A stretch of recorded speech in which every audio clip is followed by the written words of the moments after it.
여러분 혹시 퀘렌시아를 알고 계십니까? 퀘렌시아. 이 단어는 투장에서 만들어진 용어입니다. 아시는 대로 투라는 이 경기는 스페인이라든지 혹은 포르투갈 같은 나라에서 아주 크게 성황했습니다. 그런데 이 나라들이 남미 쪽을 정복해서 식민지로 삼았죠. 그러다 보니까 멕시코라든지 브라질 같은 나라에도 투가 아주 성황하고 있습니다. 그런데 최근 들어서 짐승을 학대하는 그런 비판을 받으면서 이 투장이 점점 문을 닫았습니다. 그런데 최근에 멕시코에 있는 세계 최고의 투장이 재개장을 하면서 논란을 일으키고 있습니다. 투장에서는 소와 투사가 싸웁니다. 소가 투사와 싸우다가 지치게 되면 또 생명의 위협을 느끼게 되면 그 소는 투장 한쪽에 이렇게 마련된 하지만 관람객들에게는 잘 보이지 않는 구역으로 몸을 피합니다. 그리고 그곳에서 가쁜 숨을 내쉬며 휴식을 취하는 것입니다. 그런 후에 다시 재충전된 소가 다시 싸움판에 뛰어듭니다. 소만 아는 그 쉼터가 있단 말입니다. 그 쉼터를 스페인어로 퀘렌시아라고 이렇게 부릅니다. 우리나라 말로 번역하면은 피난처라는 뜻입니다. 우리가 금년도에 야곱의 하나님은 우리의 피난처시로다라는 그런 정말 가슴에 와닿는 표어를 가지고 우리가 새해를 열고 있는데 피난처시로다라는 이 부분을 스페인어로 퀘렌시아다 이렇게 해도 괜찮습니다. 야곱의 하나님은 우리의 퀘렌시아가 되는 줄 믿습니다. 그러니까 퀘렌시아라는 이 단어는 세상의 위험으로부터 자신이 안전하다고 느끼는 곳을 뜻합니다.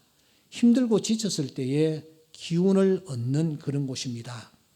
산양이나 술록이 생명의 위협을 느끼지 않고 풀을 뜯을 수 있는 곳.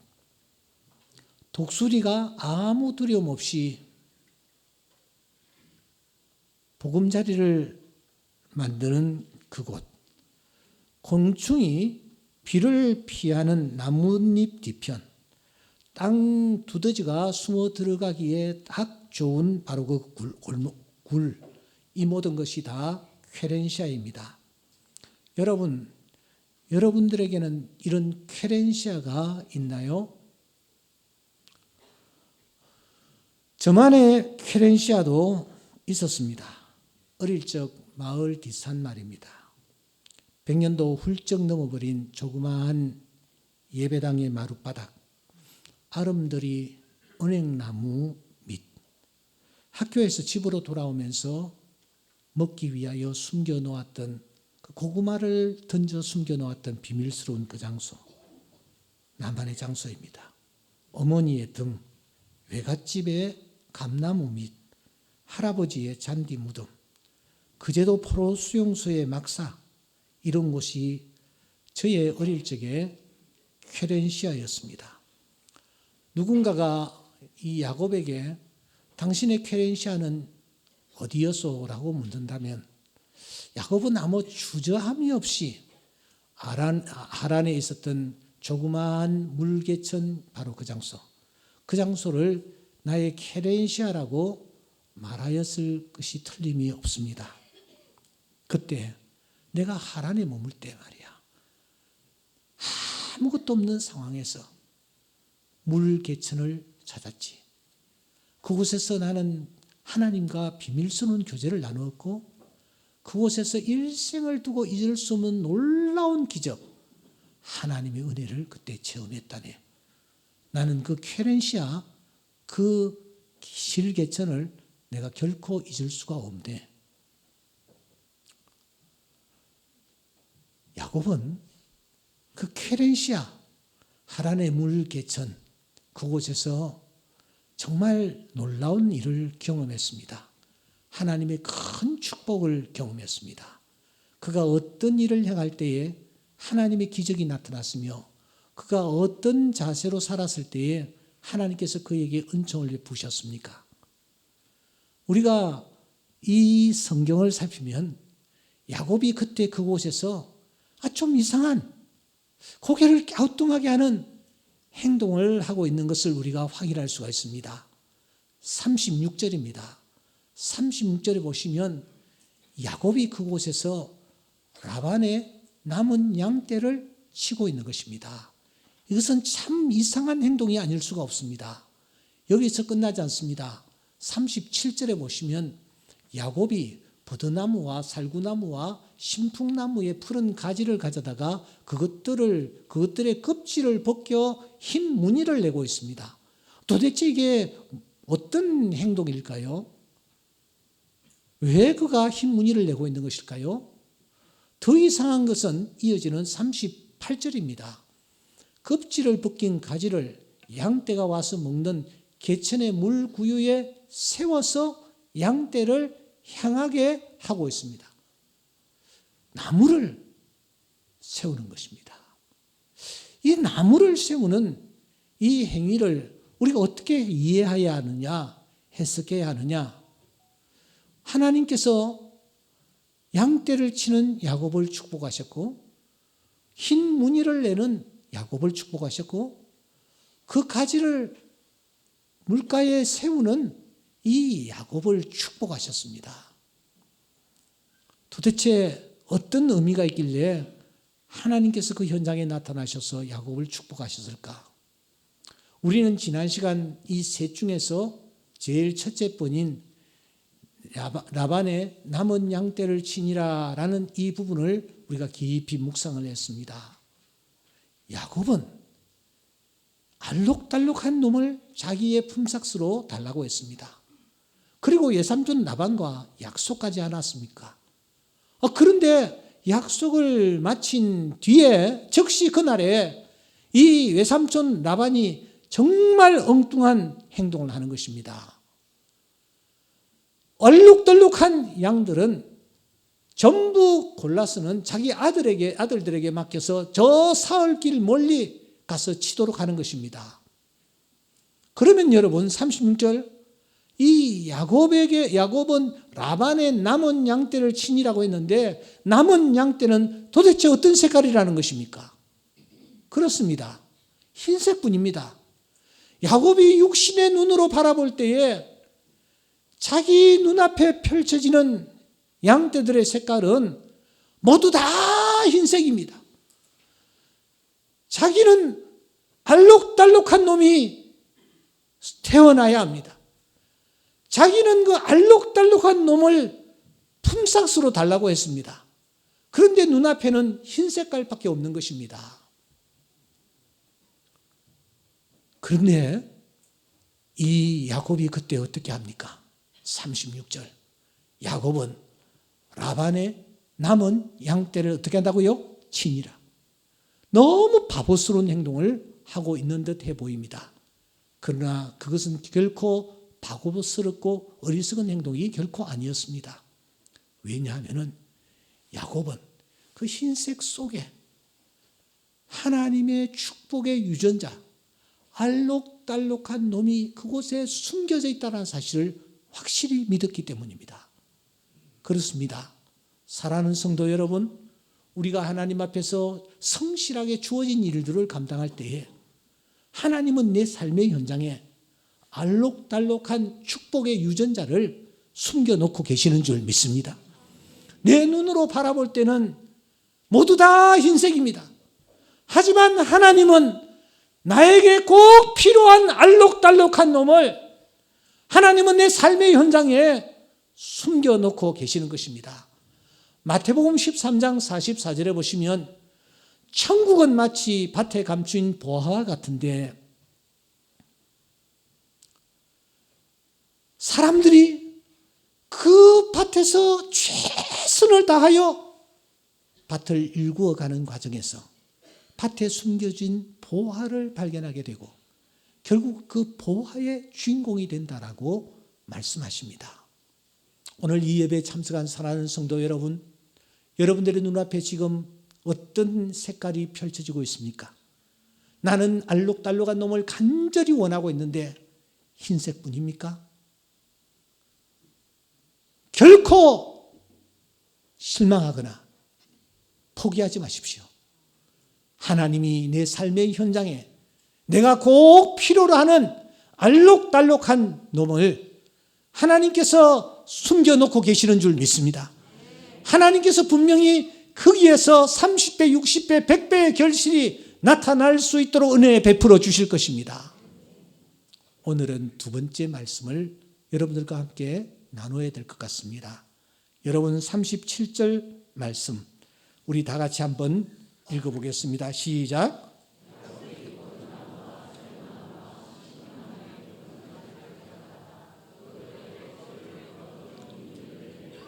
예, 야곱이 또 이상한 행동을 하고 있습니다. 부더나무와 살구나무와 신풍나무의 푸른 가지를 가져다가 그것들의 껍질을 벗겨 흰 무늬를 내고, 야곱이 지금 무엇을 하고 있습니까? 어떤 액션을 취하고 있습니까? 그가 혼자 있습니다. 혼자 있으면서 나무 가지를 꺾다가 껍질을 벗기고 있습니다. 그런데 단순히 껍질을 이렇게 쫙쫙 벗기는 게 아닙니다. 오늘 성경은 야곱이 흰 무늬를 내고 있다라고 하고 있습니다. 그러니까 아마 이 야곱이 날카로운 이 돌 같은 것을 준비해 가지고서는 나무에 흠을 내고 있습니다. 흰 무늬를 내고 있습니다. 어떤 모양은 뭐 이렇게 생겼을 수도 있고, 어떤 모양은 어떤 흰 무늬는 자그마했을 수도 있고, 좀 클 수도 있고, 나무 껍질을 그냥 벗긴 것이 아니라 나무 껍질에 흰 무늬를 내고 있는 것입니다. 여러분, 이게 무엇을 뜻할까요? 묘한 행동입니다. 양치는 목자들이 통상적으로 하는 행동이 결코 아닙니다. 만일 야곱 곁에 다른 목자들이 있었다면 저 친구 저 이상하다. 조금 돌았냐? 지금 뭐하고 있는 거지? 이렇게 의아하게 생각할 수 있는 행동을 야곱이 지금 하고 있는 것입니다. 이 부분이 사실 정말 애매합니다. 그래서 제가 접할 수 있는 책들을 다 좀 접해 보았습니다. 그런데 시원한 답이 나오지 않는 것입니다. 거의 대부분이 이 부분은 그냥 스쳐 지나갑니다. 간단히 언급하고 지나가 버렸습니다. 그 중에 몇몇 학자들의 견해를 제가 소개해 올리겠습니다. 어떤 학자는 이렇게 말합니다. 야곱의 이 행동은 외삼촌을 등쳐먹으려고 하는 아주 비열한 짓이다. 이렇게 평가를 하는 학자가 있었습니다. 그런데 제가 아무리 쳐다봐도 외삼촌을 등쳐먹으려고 하는 그런 행동은 아닌 것 같아요. 아니, 야곱이 지금 어떤 짓을 하기에 외삼촌을 등쳐먹는 그런 행동이라고 할 수가 있습니까? 그건 아닌 것 같아요. 또 다른 한 학자의 견해는 이것입니다. 양떼가 얼룩 무늬를 보면서 교미를 하면 얼룩진 새끼를 수태할 수 있기 때문이다. 얼룩 무늬를 이렇게 보면서 교미를 하면은 이 어미가 얼룩진 새끼를 수태할 수 있답니다. 여러분 인정하십니까? 그렇게 하면 그런 일이 일어날 수 있을까요? 이것도 받아들이기가 좀 어렵습니다. 또 한 학자는 이렇게 말합니다. 이 방법은 양을 놀라게 하여 교미하는 동안 발작하는 감정의 표현이 새끼의 형체에 흔적을 남게 하는 방법이다. 이것도 이해가 잘 되지 않습니다. 다시 말하면 수태씨의 그 인상이 새끼에게 영향을 미친다고 보는 견해입니다. 마지막 견해는 이것입니다. 버드나무와 살구나무와 신풍나무에는 유독성 물질이 있다. 그래서 그 물을 마신 짐승들이 배란이라든지 발정을 촉진시킨다. 그래서 알록달록한 놈이 그때 태어났을 것이다. 이런 몇 가지 견해가 있는데 여러분 이 네 가지 중에서 어느 견해가 설득력이 있습니까? 여러분들의 가슴에 와 닿습니까? 중요한 것은 이것입니다. 오늘날 이런 방법을 사용하면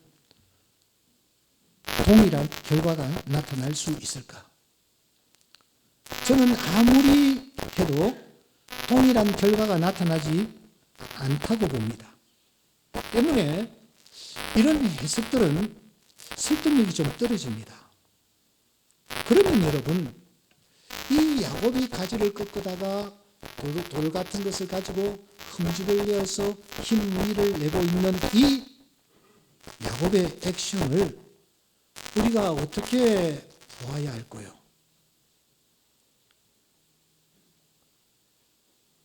오늘 성경에서의 핵심은 나무 껍질을 벗겼다라는 데 있지 않습니다. 흰 무늬를 내었다 여기에 있습니다. 여러분, 흰 무늬를 냈다라는 것은 무엇을 뜻합니까? 나무 가지가 어떤 모양으로 변했단 말입니까? 그렇습니다. 나무 가지가 알록달록한 모양으로 변했습니다. 알록달록은 누구의 소원입니까? 누구의 꿈입니까?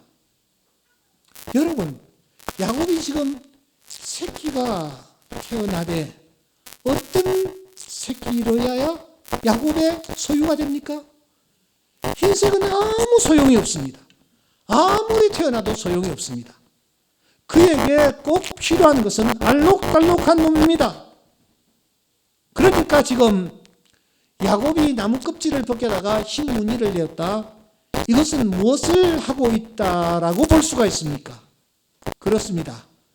야곱은 지금 자신의 소원, 자신의 간절한 꿈을 나뭇가지에 새기고 있는 것입니다. 야곱은 지금 자신의 꿈을 그리고 있는 것입니다. 자신이 열망하는 바로 그것을 지금 구체화하고 있는 것입니다. 어디에다가요? 나뭇가지에 말입니다. 하나님, 저에게는 얼룩덜룩한 놈이 필요합니다. 흰색은 아무 소용이 없습니다. 아무리 많이 태어나도 내 것이 되지 않기 때문입니다. 하나님, 알록달록한 놈을 주시옵소서. 이렇게 자기의 소원을 그리고 있는 것입니다. 이스라엘 백성들이 가나안 땅으로 진입했습니다. 요단강을 건너고 여리고성을 정복하고 아이성을 정복한 이후에 그들이 이제 하나님이 그들에게 허락하신 땅을 지금 정복하러 나가야 합니다. 그런데 이스라엘 백성들이 앞으로 전진하려고 하지 않습니다. 주저주저하며 지체를 하는 것입니다. 이 모습을 바라본 여호수아가 백성의 지도자들을 불러 모읍니다. 그리고 그들에게 말합니다. 왜 너희들이 지체하고 있느냐? 하나님이 너희들에게 이 가나안 땅을 주시려고 약속하셨는데 왜 나가지 않고 지체하고 있느냐? 하면서 여호수아가 이렇게 말합니다.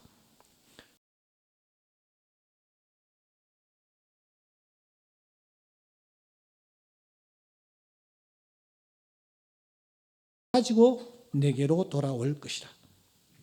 6절 말씀 7부분으로 그렸어. 18장 8절 그 땅을 그리러 가는 사람들에게 명령하여 이르되 가서 그 땅을 두루다니며 그것을 그려가지고 내게로 돌아오라. 9절 7부분으로 책에 그려서 실로 진영에 돌아와 여호수아에게로 나오니 그때 어떤 일이 일어났습니까? 여호수아는 그 백성들이 그려온 대로 땅을 분배했습니다. 크게 그려오는 자는 크게, 작게 그려오는 자는 작게, 좁게 그려오는 자는 좁게, 넓게 그려오는 자는 넓게. 여호수아가 그려오는 대로 그들에게 땅을 기업으로 분배하는 것입니다. 여기 중요한 것은 그들이 나아가 그렸다라는 것입니다. 아직까지 자신들의 소유가 되지 아니한 땅입니다. 그리기만 했을 뿐입니다. 그런데 그린 그 땅을 그린 대로 여호수아는 이스라엘 백성들에게 분배하는 것입니다. 그린다는 것은 어떤 것일까요? 요셉이 17살 때에 꿈을 꿉니다. 하늘의 해와 달과 별들이 자기 앞에 절하는 꿈을 꾸는 것입니다. 그가 꿈을 꾸었다라는 것은 그렸다라는 뜻입니다. 그가 그린 대로, 그가 꿈을 꾼 대로 30살이 되었을 때에 그는 애굽의 총리 대신이 되었고 그 부모들과 그 형제들이 요셉 앞에 무릎을 꿇는 그런 놀라운 일이 일어났습니다. 그리면 그리는 대로 하나님께서 이루어 주신다라는 것입니다. 12해를 혈루증으로 고생하던 여인 많은 의사에게 다가갔고 많은 재물을 허비했지만 고칠 수가 없었습니다. 그런데 그의 눈앞에 예수님이 나타나셨습니다. 혼자서 독백을 합니다. 내가 저 예수님의 옷자락만 만져도 내가 고침을 받을 것이다 하고 그가 그렸습니다. 그리고 나아갔을 때에 하나님께서 그에게 놀라운 은혜를 입혀 주시는 것입니다. 히스기야가 사네립 왕이 보내온 편지를 들고 여호와의 전에 들어갑니다. 편지를 펴놓고 그가 하나님 앞에 이렇게 기도합니다. 하나님 보시옵소서. 열왕기하 19장 16절 보시옵소서. 눈을 떠서 보시옵소서. 말을 들으시옵소서. 그가 하나님 앞에 지금 그리고 있습니다. 그릴 때에 하나님은 그 현장에 나타나셔서 18만 5천 명이나 되는 그 수많은 사람들을 한순간에 정리하시고 히스기야에게 승리의 기쁨을 허락하시는 것입니다. 사랑하는 성도 여러분, 말세에 하나님께서 성령을 주시겠다고 약속합니다. 요엘서 2장 28절입니다. 성령을 주시면, 영을 부어주시면 어떤 일이 일어나느냐? 너희 자녀들이 장래 일을 말할 것이다. 너희 늙은이는 꿈을 꿀 것이다. 젊은이들은 이상을 볼 것이다. 이 말씀의 뜻이 무엇입니까? 여러분, 그리기만 하면 그리는 대로 이루어 주시겠다라는 약속입니다. 우리의 자녀들이 장래 일을 말한다. 그리면 그 일이 이루어질 것이다. 나이 많은 분들도 꿈을 꾼다. 그린다. 그리면 그런 일들이 이루어질 것이다. 젊은이들도 비전을 가지고 나아갈 때에 하나님께서 그 비전을 이루어 주실 것이라고 약속하는 것입니다. 오늘 새해를 맞이하였습니다. 오늘 이 예배에 참석한 사랑하는 성도 여러분, 여러분의 연령대는 어떻게 됩니까? 10대입니까? 20대입니까? 50대입니까? 80대입니까? 주의 영이 임하시면 모든 사람들이 그리면 그리는 대로 하나님께서 허락하여 주실 줄 믿습니다. 그 하나님이 오늘 또 우리 가운데 찾아오셔서 우리에게 묻습니다. 야곱의 하나님이 어떤 하나님이신가? 야곱의 하나님은 그리는 대로 이루어 주시는 분. 오늘 또 우리 삶의 현장에 찾아오셔서 우리에게 놀라운 은혜를 예비해 놓으셨다가 허락하시는 분. 그 하나님이 우리 아버지가 되시는 줄 믿습니다. 여러분들은 지금 무엇을 그리고 있습니까? 나는 나이가 너무 많아서, 나는 병들어서, 나는 가난해서, 나는 힘이 없어서, 나는 그 어떤 것도 그릴 수가 없다라고 생각하는 분들, 눈을 감으시고 꿈이라도 꾸시기 바랍니다. 하나님께서 이루어 주실 줄 믿습니다. 이제 우리는 마지막 세 번째 부분을 살펴야 할 것 같습니다. 세 번째 야곱의 행동을 주목하십시다. 다 같이 함께 읽겠습니다. 그 껍질 시작. 그 껍질 벗긴 가지를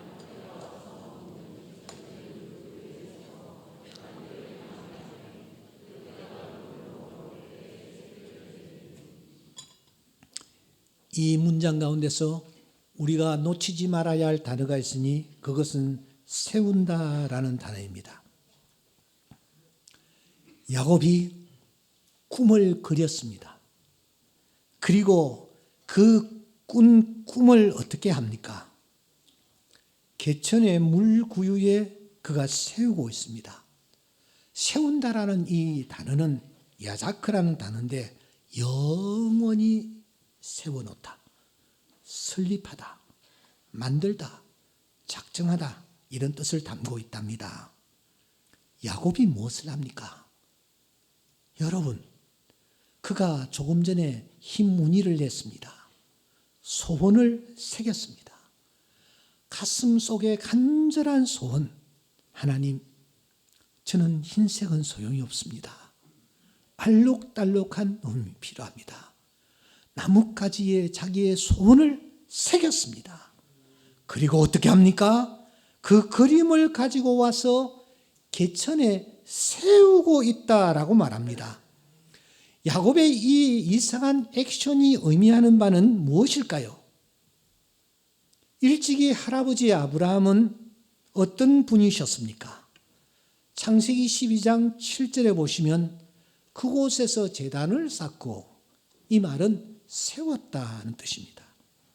8절에 보시면 그곳에서 여호와께 제단을 쌓고 역시 세웠다라는 뜻입니다. 아브라함은 가는 곳마다 세우는 일에 열심이었습니다.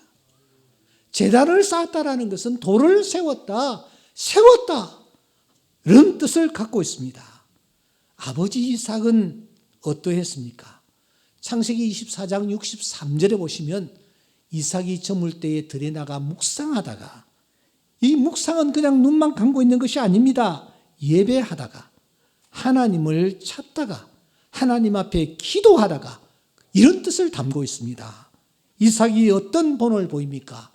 하나님을 찾고 하나님 앞에 나아가 하나님을 예배하는 이 본을 보이고 있는 것을 볼 수 있습니다. 이 할아버지, 이 아버지의 본을 쫓아 야곱이 그가 무엇을 하고 있습니까? 창세기 28장 18절에 보시면 야곱이 아침에 일찍 일어나 그가 돌을 가져다가 기둥으로 어떻게 했다고요? 세우고 세웠습니다.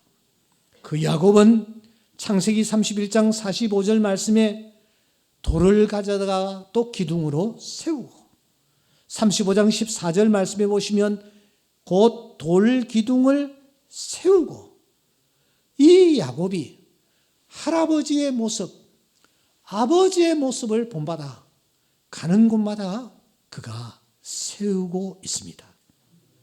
그 야곱이 지금 실개천에서 물구유에서 무엇을 하고 있습니까? 이번에 그는 가지를 세우고 있습니다. 가지를 세우고 있습니다. 다시 말하면 이 세웠다라는 말은 하나님 앞에 나아갔다, 하나님을 예배했다, 그런 뜻을 가지고 있습니다. 그런데 여기에서 여러분 놓치지 마십시오. 37절에 보면은 그가 가지고 나아가 세운 가지가 무슨 가지라고 말합니까? 푸른 가지라고 합니다.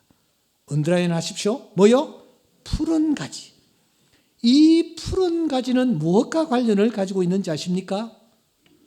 누가복음 23장 31절에는 너무너무 중요한 말씀이 등장합니다. 다 같이 한번 읽어보겠습니다. 시작. 푸른 나무에도 이같이 하거든 마른 나무에는 어떻게 되리요 하시냐. 푸른 나무, 예수님께서 지금 언급하십니다. 예수님이 지금 십자가를 지시고 골고다로 올라가십니다. 그 뒤로 수많은 사람들이 따라왔을 때에 예수님께서 뒤돌아보시면서 예수님이 수수께끼와 같은 말씀을 하십니다. 무슨 말씀입니까? 푸른 나무에도 이같이 하거든 마른 나무에는 어떻게 되리요? 다음에 시간 허락하는 대로 이 푸른 나무를 우리가 깊이 한번 묵상해 볼 필요가 있습니다. 창세기 3장 15절에 여자의 후손이 누구냐? 바로 예수 그리스도를 뜻한다고 우리는 말하고 있습니다. 이 푸른 나무는 예수의 십자가를 우리들에게 알려주는 십자가와 깊은 관련을 가진 그런 색깔이요, 그런 나무입니다. 주님께서 골고다로 향하시면서 이 말씀을 하셨기 때문입니다. 그러니까 지금 야곱은 하나님을 예배하되 십자가 가까이 나아가 하나님을 예배하는 것을 여기에서 알려주는 것입니다. 피 흘리신 그 보좌 앞 십자가 가까이 나아가 하나님의 은혜를 구하는 아름다운 모습입니다. 그는 지금 고백하는 것입니다. 제가 아무리 열심히 일하고 성실하게 노력하며 최선을 다한다 할지라도, 두 번째, 제가 아무리 멋있게 상세하게 내 소원을 그린다 할지라도 하나님이 은혜 베풀어 주시지 아니하시면 아무것도 할 수가 없습니다. 고백하고 있습니다. 믿습니까? 그는 야곱의 남은 양떼를 칩니다. 성실하게 일을 한 것입니다. 그는 지금 나뭇가지에 무늬를 내고 그리고 있습니다. 비전을 가슴속에 담고 있는 것입니다. 하지만 그것을 결제하시는 분, 이루어 주시는 분, 그분은 하나님 한 분뿐인 것입니다. 야곱은 지난날 정말 장자가 되려고 엄마 뱃속에서부터 형과 그렇게 싸웠습니다. 결과가 무엇입니까? 마지막에 그는 형의 발목을 잡고 나오는 존재가 되고 말았습니다. 그는 부자가 되려고 아버지를 속이고 형을 속였습니다. 그러나 손을 펴보니 아무것도 없는 거예요. 노력하고 수고하고 애써도 아무것도 없는 거예요. 그는 이제 깨달았습니다. 하나님의 은혜가 아니고선 아무것도 이룰 수가 없습니다. 나에게 필요한 것은 하나님의 은혜입니다. 그래서 그는 십자가 앞에 나아가 자기의 소원을 하나님 앞에서 세우는 것입니다. 하나님, 제가 이런 소원을 가지고 있습니다. 하지만 하나님이 은혜 베풀어 주셔야 합니다. 주의 은혜가 아니고서는 아무것도 이룰 수가 없습니다. 이 시간 이후부터 야곱은 계속 입만 열면 은혜인 것입니다. 33장 5절 말씀에 주의 종에게 은혜로 주신 자식입니다. 8절에 내 주께 은혜를 얻으려 함입니다. 10절에 형님의 눈앞에서 은혜를 입어사오면, 33장 11절에 내게 은혜를 베푸셨고, 33장 15절에 내 주께 은혜를 얻게 하소서. 야곱은 철저히 낮아집니다. 내가 잘나고 내가 똑똑하고 내가 열심으로 내가 살아가면 하나님의 축복이 나타날 줄 알았는데 그게 아니야. 하나님의 제단 앞에 나아가 은혜를 사모할 때에 하나님께서 은혜를 베푸신다. 축복하신다. 결론은 하나님이 내리신다라는 것입니다. 이렇게 그가 나뭇가지에 자기의 소원을 새겨서 푸른 나무 가지를 하나님 앞에 가지고 나아갔을 때에 그때 비로소 어떤 일이 일어났습니까? 창세기 30장 43절은 정말 귀한 말씀입니다. 우리 다 같이 읽겠습니다. 시작. 이에 그 사람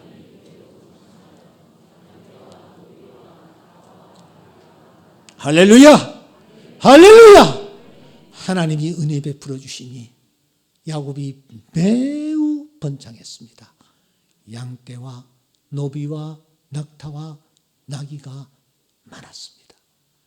그 야곱이 가나안 땅으로 돌아오면서 무엇이라고 고백합니까? 32장 10절 말씀은 이렇게 기록되어 있습니다. 다 같이 시작. 나는 주께서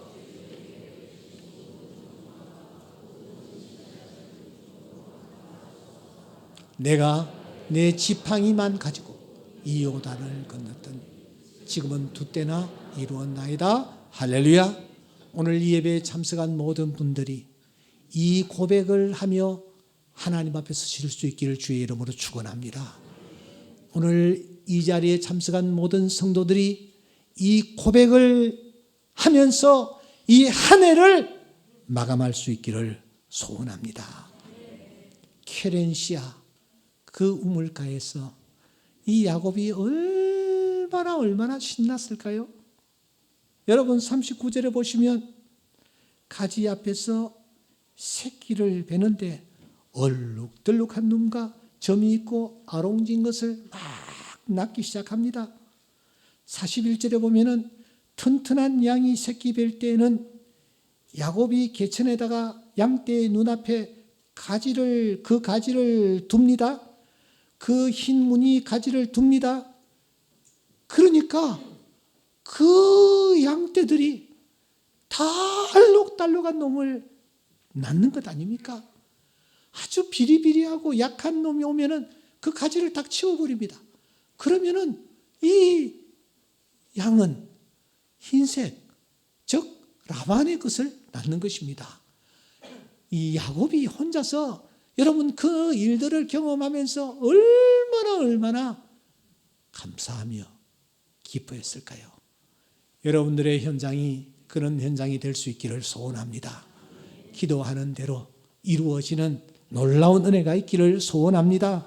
주님이 말씀하십니다. 요한복음 15장 7절 너희가 내 안에 거하고 내 말이 너희 안에 거하면 다 같이 시작. 무엇이든지 원하는 대로 구하라. 아멘. 아멘. 야곱은 지금 무엇이든지 원하는 대로 이루어지는 현장을 맛보는 것입니다. 하나님께서 이루어지는 놀라운 축복입니다. 지금까지 가난하기 거지없었고 가진 것 없는 야곱이었는데 이때부터 그는 하나님의 큰 축복을 받아 놀랍게 복을 받아 그가 금이환장하는 것입니다. 이제 말씀을 마치겠습니다. 사랑하는 성도 여러분, 야곱의 하나님 우리의 피난처시로다. 이 말씀을 가지고 우리가 새해를 열고 있는데 오늘 우리가 만나는 야곱의 하나님은 어떤 하나님이었습니까? 첫째, 시작. 야곱의 하나님은 남은 양떼 속에 아멘. 야곱의 하나님은 어떤 분이시라고요? 남은 양떼 속에 뭐요? 축복의 유전자를 숨겨두시는 하나님이시다. 내 눈에는 흰 색깔밖에 보이지 않습니다. 그러나 하나님은 그 속에 알록달록한 축복의 유전자를 숨겨두시는 사랑의 하나님, 축복의 하나님이심을 믿습니다. 두 번째, 다 같이 시작. 야곱의 하나님은 그리는 대로 응답하시는 하나님이시다. 믿습니까? 나이가 많습니까? 포기하지 마십시오. 가난합니까? 포기하지 마십시오. 배우지 못했습니까? 포기하지 마십시오. 야곱의 하나님은 뭐 하는 대로? 그리는 대로 응답하시는 하나님이십니다. 마지막 세 번째, 다 같이 시작. 야곱의 하나님은 그렇습니다. 십자가 가까이 나아가 우리의 줌을 풀면 주님은 예배자를 소중하게 보시고 그에게 은혜를 베풀어 주시는 하나님이십니다. 알록달록한 놈을 원하면 알록달록한 놈을 주시고 흰색을 원하면 흰색을 주시는 하나님, 예배자에게 은혜를 베풀어 주시는 하나님, 그 하나님 우리의 아버지심을 믿습니다. 야곱의 하나님, 어떤 하나님이시냐? 야곱의 하나님은 축복의 유전자를 우리 삶 속에 숨겨두시는 분이시다. 야곱의 하나님은 내가 그리는 대로 응답하시는 하나님이시다. 야곱의 하나님은 예배자를 찾으시고 예배자에게 은혜를 베풀어 주시는 하나님이시다. 이 하나님을 우리가 신뢰하면서 새해 믿음으로 한 발자국 또 한 발자국 옮겨나가는 우리 모두가 될 수 있기를 주의 이름으로 축원합니다. 기도드리겠습니다.